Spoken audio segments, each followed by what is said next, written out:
Okay, hello everyone. My name's Sally Wilson and I work for Action on Postpartum Psychosis. I'm the National Training Coordinator.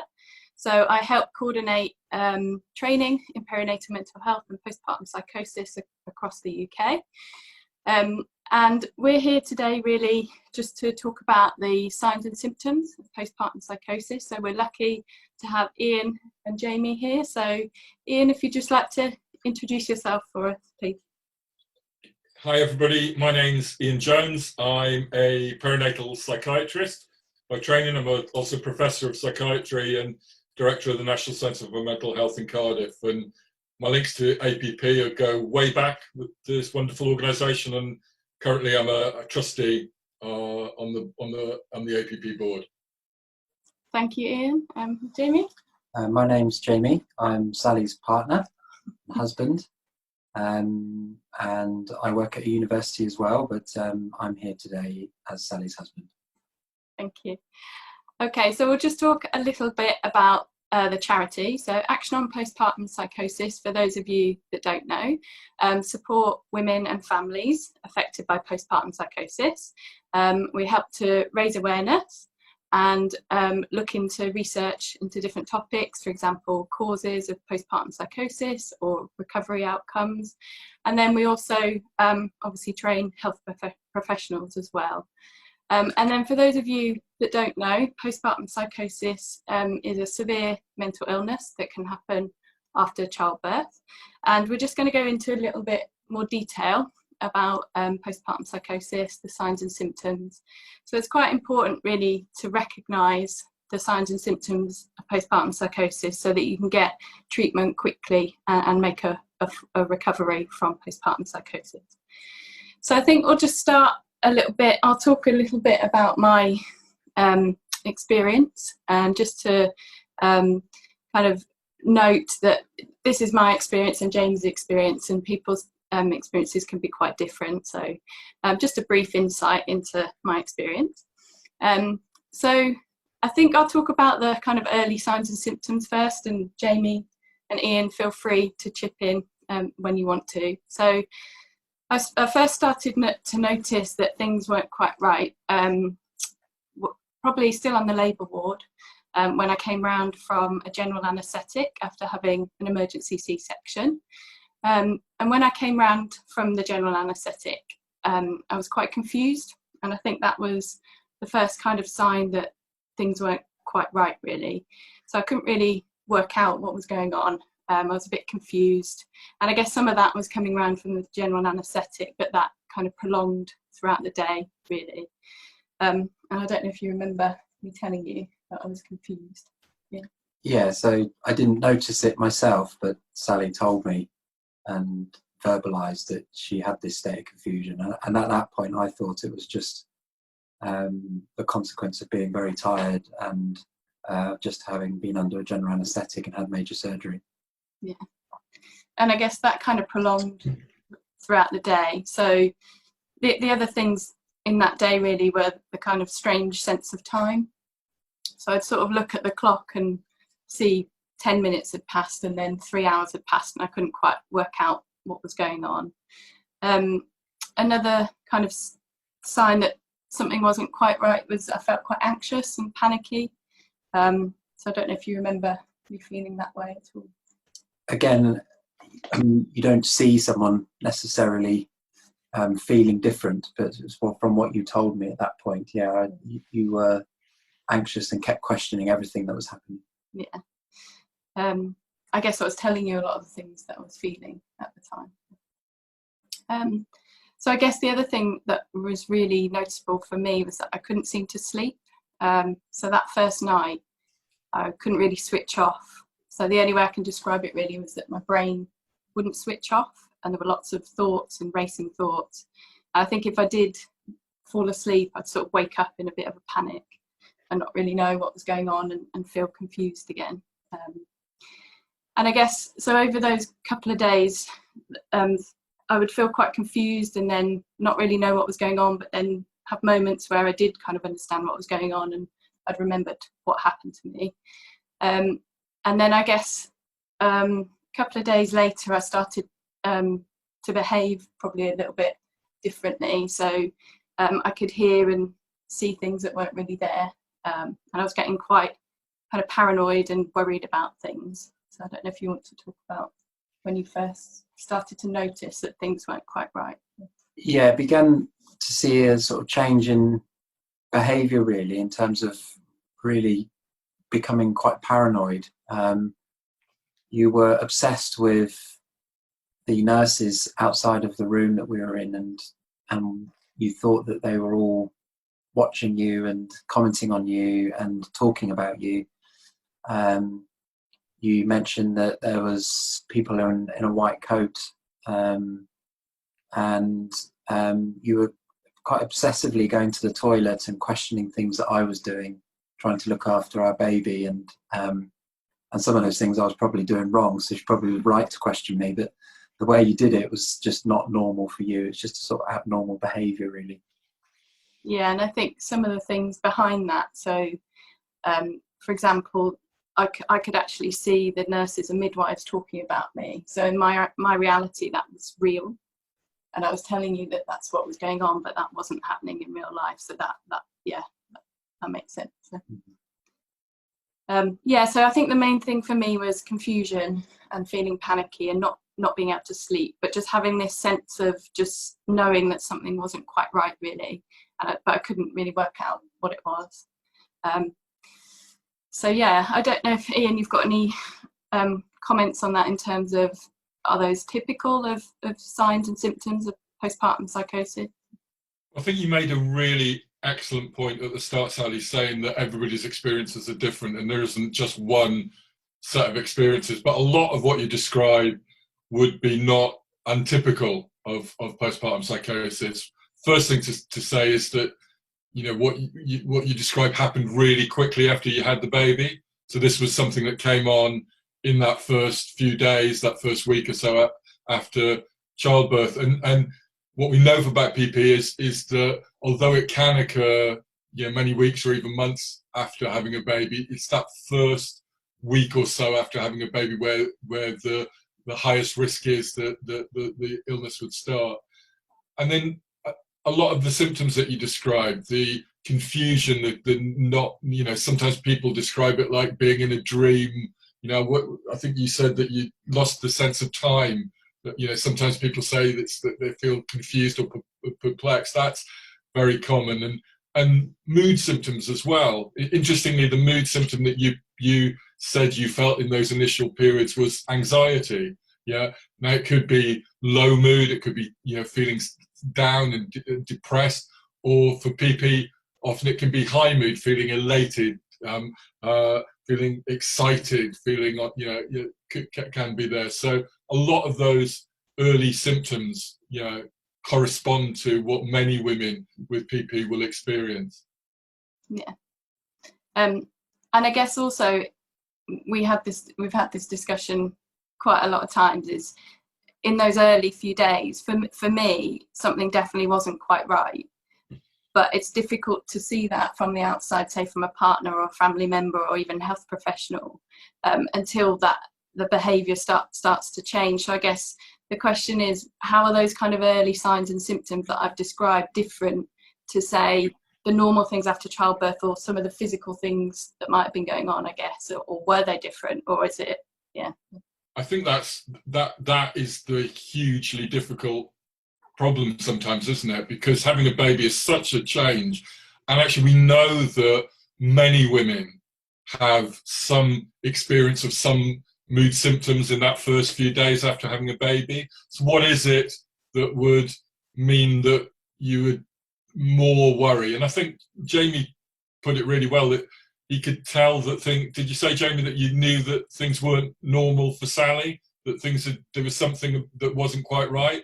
And that's why I think it's really important that, yeah, because sometimes for women going through this, that they, you know, one of the symptoms can be that they don't recognize that they're unwell themselves. So that's really why partner, husband, friend, family member are really important, because they know that person better than anybody else and better than a health professional. So I suppose the difficulty is picking out what should be something that raises alarms and worries. And I think it's about the severity of the symptoms, and when you started having those ideas, those what we might call delusional ideas, those paranoid ideas, that is a real sign that something's not right, and people need help.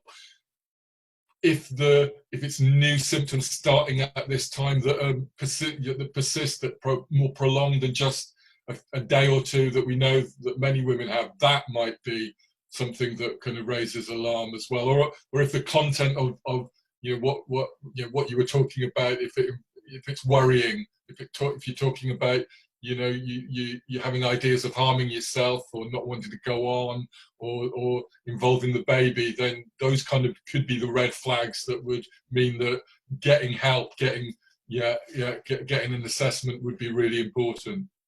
Yeah, I agree. And I guess the other thing is, I think it's quite difficult from partner and family perspective, but also from yourself.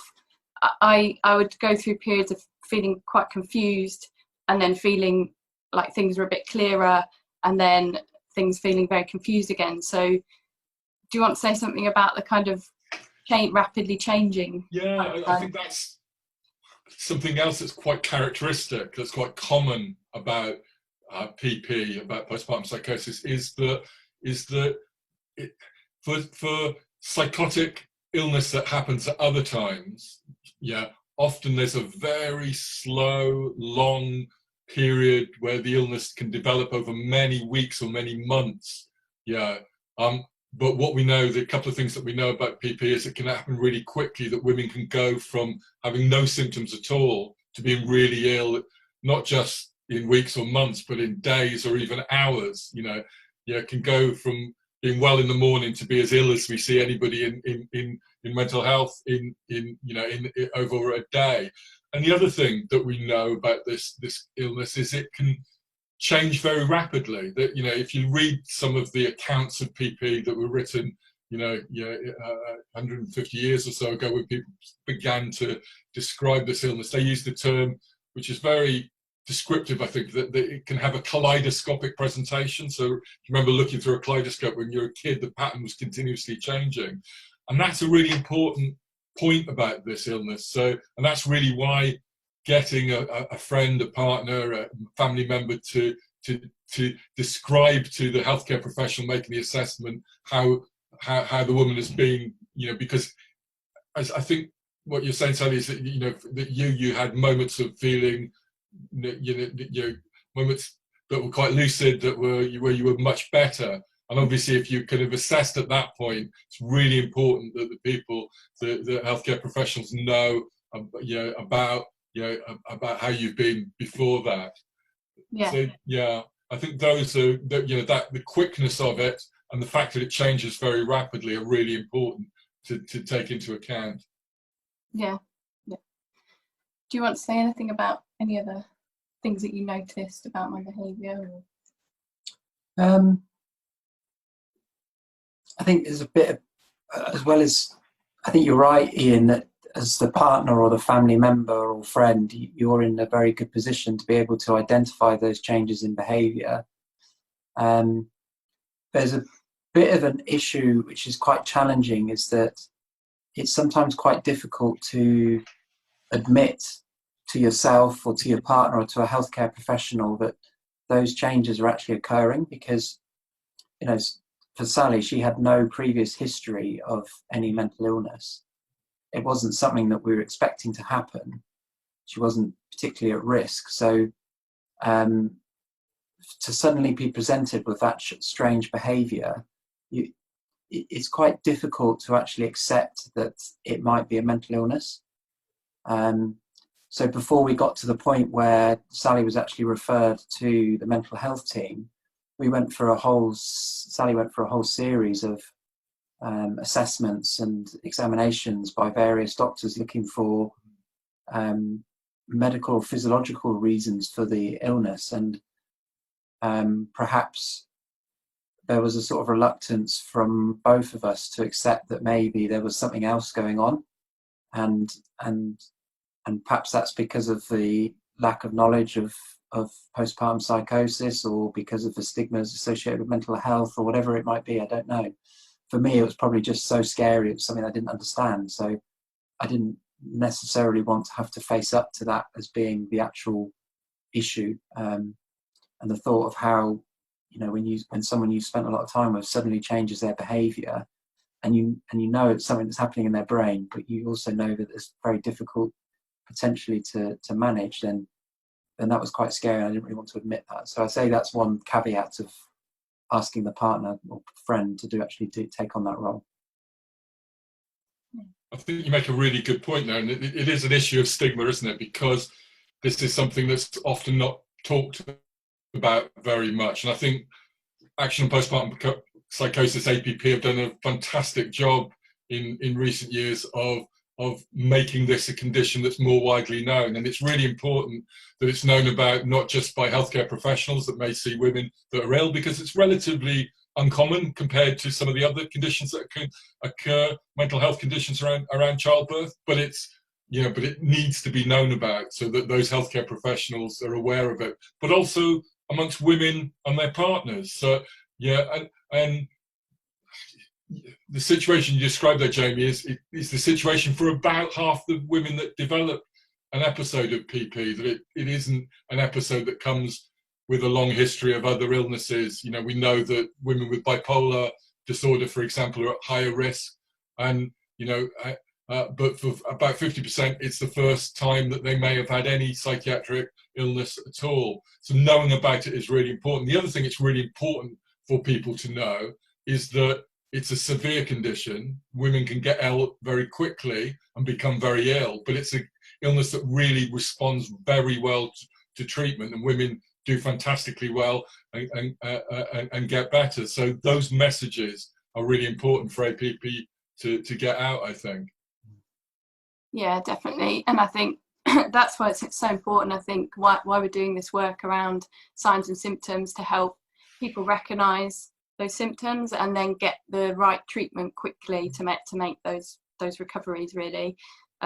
Like myself and Jamie, really, I guess we're kind of testament to that. So, yeah. And actually, the other thing that's really important is that we, if you think, for a lot of people, if they think about women becoming unwell with psychological, psychiatric illness at this time, it's postnatal depression that they think about. So it's women who may be feeling very low, who feel terrible about themselves, feel they're a terrible mother. Now, some forms of postpartum psychosis, it can be depression that is the predominant symptom that they have. But for other women, it can be exactly the opposite of that. So sometimes families, sometimes women, sometimes partners are looking out for women feeling, looking out for postpartum depression. But for the women who feels absolutely fantastic, who doesn't need to sleep, who feels that she's the best mother that there's ever been, that she's, given birth to the most amazing human being that's ever walked the earth since Jesus. Those are more unexpected things. So that's why APP's work to really raise awareness of this is so important. So the various different ways that this can affect, and can present in women can be recognised, and those women that can be really ill but not in the way that perhaps is expected at this time can be picked up and get help they need as quickly as well. Yeah, definitely. And that's why we're kind of doing this work on signs and symptoms. So I guess, is there anything that you can think of, Ian, that we haven't mentioned, obviously, in terms of my signs and symptoms and what Jamie saw? Is there anything else that we haven't really talked about in terms of looking out for things? So I think we've talked about mood symptoms. We've talked about that might be high mood symptoms, you're feeling fantastic, or can be irritability, can be feeling angry and people getting on your nerves. It can be low mood, or it can be, as in your case, Sally, I think the first thing that you felt was kind of anxiety, panic. Yeah. So those are the symptoms we talked about, those symptoms of confusion, of perplexity, and those kind of things. And we've talked about those psychotic symptoms, if you like, those symptoms of starting to think things that aren't true, to believe things that aren't really, to hear things or see things that aren't really there. Clearly, we talked about in order pick out what is a worry. It's the severity of the episode that's in the symptoms, and actually the duration that, you know, many women will feel some panic, some anxiety, some low mood, but that for most women will pass after a few days. But if those symptoms stay around much longer, then that's when it can be problematic. I think one other thing that just came to mind to me then was after initially being referred to the mental health team, there was a period of time before we actually interacted with you, Ian, and at that point, I don't think we were quite aware. I certainly wasn't aware how ill Sally was, and one thing that was perhaps looking back was quite shocking in a way was that certain aspects of Sally's life she continued completely normally. She drove a car. She looked after our child. She even went to work. Yet in other aspects of her life, she was really very, very ill. And again, that made it quite difficult to really appreciate how ill she was until we really spoke to someone who was an expert in the area and really understood the condition. Because on the surface, Sally was actually functioning as a normal human being, but inside perhaps wasn't. So yeah, I think that was one thing that just sort of looking back jumped out as being strange really as a partner. I think one of the things from that is that Sally had a fantastic partner in yourself, Jamie, who was, you know, stepping up and looking, you know, and actually that can mean that, you know, that sometimes things aren't recognised as much as they can. So yeah, I think those are really important points you made, and it's another reason why the work APP is doing, raising awareness in professionals about, yeah, how serious and how severe this illness can be, and the importance of getting the right treatment as quickly as possible is really important. I suppose one thing, Sally, that we could think about is getting help, you know, and who, you know, and because it's one thing to recognise it, it's another thing to know who to talk to. And I suppose my message would be that, you know, if there's a midwife involved, talk to your midwife. If there's a health visitor, use a GP to go to. If you're in contact with, you know, because you've had a history of mental health problems before and you've got a mental health team, talk to your mental health team. Yeah. And there's always, you know, the last resort, if you can't get help for anything else, there's always, if things are really worrying, if there's some of those really serious symptoms that we talked about, you know, wanting to harm yourself, harming the baby, then there's always A&E that can be accessed as well. So I suppose the message is that, because there's, you know, it could be that it's just, you'll be reassured that, you know, that the assessments can be made and that people can say, look, yeah, we'll keep an eye on things, but actually we don't think that this is a severe illness at the moment. Yeah, or it could be that a PP is recognised and women can get the treatment that they need quickly, which is really important. So, you know, so talk to people, get help. I think that's the kind of a key message from us, isn't it? Yeah, definitely. And I think, well, in our case, I was just very lucky that I was still on the postnatal ward, and it got recognised sort of overnight, really, didn't it? And then I was referred and escalated it into the services. But yeah, many women will be, you know, discharged from the hospital and be at home after giving birth. So yeah, it's really important to know where to get that help from. So yeah. So I guess, is there anything that you'd like to add in terms of, Jamie, if there's anyone kind of partners or family going through this now, looking back in those kind of first few days and weeks, is there anything you'd like to say to them? I think getting expert help as soon in the process as possible is needed, really. You know, I think Sally probably suffered longer than perhaps she needed to, and there was an immediate change once we received the right treatment. Once Sally received the right treatment, literally, you know, I'm not joking in saying that it happened overnight, but it when the treatment, it was we used a particular type of treatment which went on for you know, regularly over a period of weeks, and literally you could see her improve every time she had the treatment. So I'd say definitely advocating for your partner and trying to make sure that you get that access to I guess help. You know, your example is a fantastic example for other people, isn't it? Is that although Sally, you were really, really unwell with this, what can be a really serious illness, you know, you did respond really well to treatment, and then you kind of, you know, you've done fantastically well. You've gone on to be a brilliant mother, have a fantastic family, and do this great work that you're doing at the moment. So I suppose that kind of positive message of, you know, this is something that's significant, serious, needs help and needs to get help quickly, but actually the prognosis is, you know, which is the medical term for, you know, yeah, how well you're going to do. Women do really well, and there's a really positive message there to get across, I think. Yeah, your partner will be back nagging you in no time. Or the other way around. Yeah, so yeah, that's really, really good messages. So thank you for that. And I guess, yeah, I'd just like to kind of summarize in terms of saying it is important to try and spot those signs and symptoms and get help quickly and make that recovery, really. And I guess if you need any more help or information about signs and symptoms of postpartum psychosis, then please do visit our website and get in contact with us if you need any more information or how APP can support you if you're going through this at the moment. I guess I'd just like to thank Jamie and Ian for their time.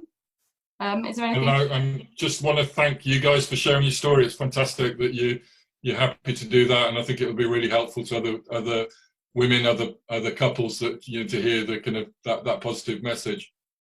Okay, thank you, Jamie, and thank you, Ian, and take care, everybody, and bye bye. Bye all. Bye bye.